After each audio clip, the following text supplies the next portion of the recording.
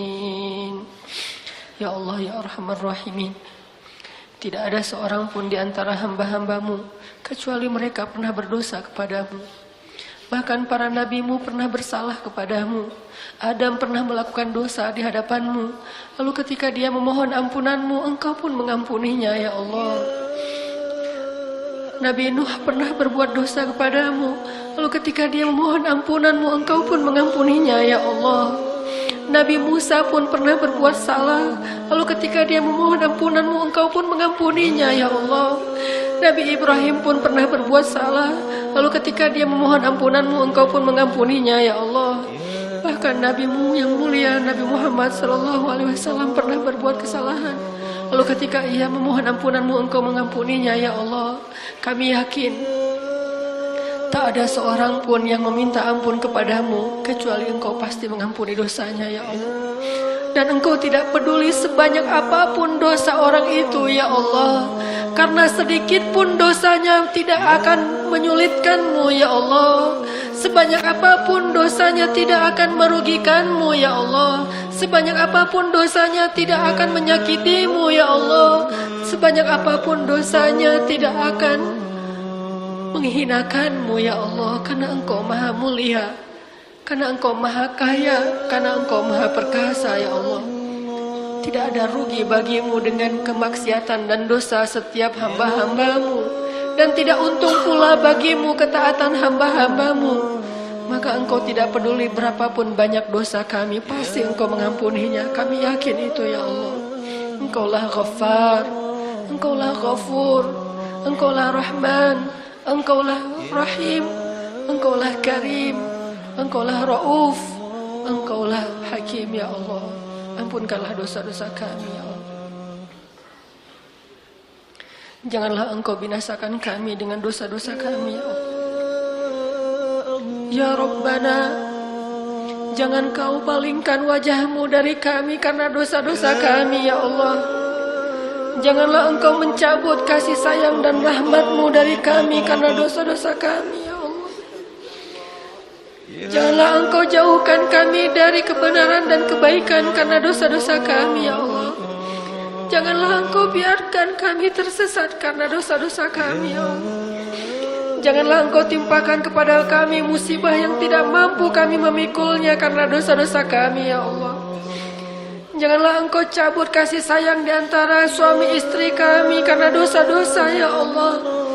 Janganlah engkau cabut kasih sayang ayah dengan anak, anak dengan orang tua karena dosa-dosa, ya Allah. Janganlah engkau cabut kasih sayang orang-orang soleh kepada kami karena dosa-dosa, ya Allah. Dan janganlah engkau biarkan kami jauh dari Rasulullah di padang mahsyar karena dosa-dosa, ya Allah. Janganlah engkau mengazab kami karena dosa-dosa, ya Allah. Sesungguhnya rahmatmu mendahului kemurkaanmu, ya Allah. Ya Rabbana, janganlah engkau timpakan musibah kepada bangsa kami ini karena dosa-dosa kami, ya Allah. Janganlah engkau menguji kami dengan pemimpin yang zalim justru karena dosa-dosa kami sebagai masyarakatnya, ya Allah. Janganlah engkau menimpakan kepada kami bencana karena dosa-dosa kami, ya Allah. Janganlah engkau menghilangkan keberkahan dari negeri Indonesia ini karena dosa-dosa bangsanya, ya Allah. Kami memohon ampunanmu, ya Allah. Ampunkanlah dosa bangsa Indonesia. Ampunkanlah dosa kami. Ampunkanlah dosa perempuan-perempuan muslimah Indonesia. Ampunkanlah dosa pemuda-pemuda Indonesia. Sehingga dengan istighfar kami engkau turunkan kasih sayangmu, ya Allah. Engkau turunkan kebaikan kepada negeri kami, ya Allah. Rabbana zalamna anfusana wa illam taghfir lana wa tarhamna lanakunanna minal khasirin. La ilaha illa anta subhanaka inna kunna minadh zalimin.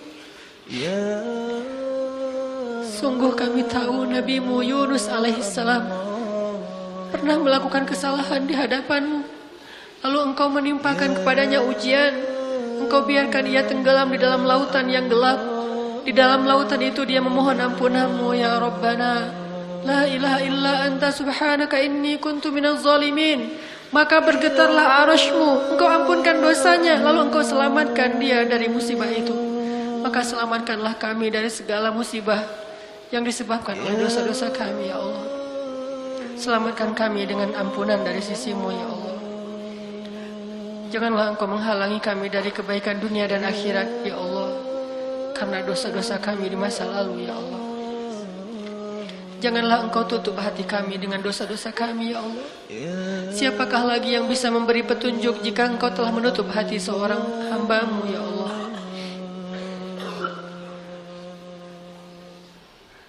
Astaghfirullah Rabbal baraya.